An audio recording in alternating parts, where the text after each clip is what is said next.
నమస్తే అండి, నా పేరు Anand, DSP ACB Rangareddy range.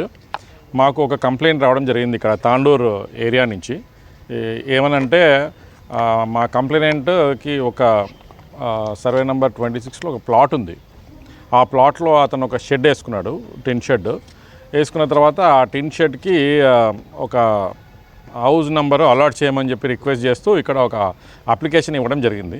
ఇక్కడ రమేష్ గారు అని చెప్పి సీనియర్ అసిస్టెంట్ ఉన్నారు, ఆయనను కలిసినాడు. ఆయన కలిస్తే ఆ సీనియర్ అసిస్టెంట్ గారు అప్లికేషన్ తీసుకొని దాంట్లో ఉన్న డీటెయిల్స్ అన్ని రాసుకొని మళ్ళీ అప్లికేషన్ రిటర్న్ ఇచ్చేసి, నేను చేసేస్తలే, నీకు ప్రాబ్లం లేదు అలాట్మెంట్, కానీ 15,000 రూపాయలు అవుతుంది అని చెప్పేసి ఆయన లంచం డిమాండ్ చేయడం జరిగింది. అయితే మరి 15,000 అంటే ఎక్కువ కదా, నేను అంత ఇచ్చుకోలేనంటే, లేలే నువ్వు కాబట్టి కొంచెం ఇక్కడ లోకల్ వాస్తవ్యుడు కాబట్టి 15,000, అదే కొంచెం వేరే వాళ్ళు అయితే ఇంకా ఎక్కువ అడిగేటోండి అని చెప్పేసి ఆయనకి చెప్పడం జరిగింది. సో ఆ 15,000 రూపాయలు అతనికి ఇవ్వడం ఇష్టం లేక మమ్మల్ని అప్రోచ్ చేశారు. అప్రోచ్ చేస్తే మేము ఆయన ఇచ్చిన కంప్లైంట్ని నమోదు చేసుకొని కేసు రిజిస్టర్ చేసుకొని ఈరోజు ఆ 15,000 రూపాయలు అతను సీనియర్ అసిస్టెంట్ రమేష్ గారు తీసుకుంటుండగా రెడ్ హ్యాండెడ్గా పట్టుకోవడం జరిగిందండి. ఇప్పుడు ఈరోజు అరెస్ట్ ఫార్మాలిటీస్ అవన్నీ ఉంటాయి. దాని తర్వాత ఇందులో ఇంకెవరన్నా ఇన్వాల్వ్మెంట్ ఉందా అన్న కోణంలో కూడా మేము దర్యాప్తు చేస్తున్నాము.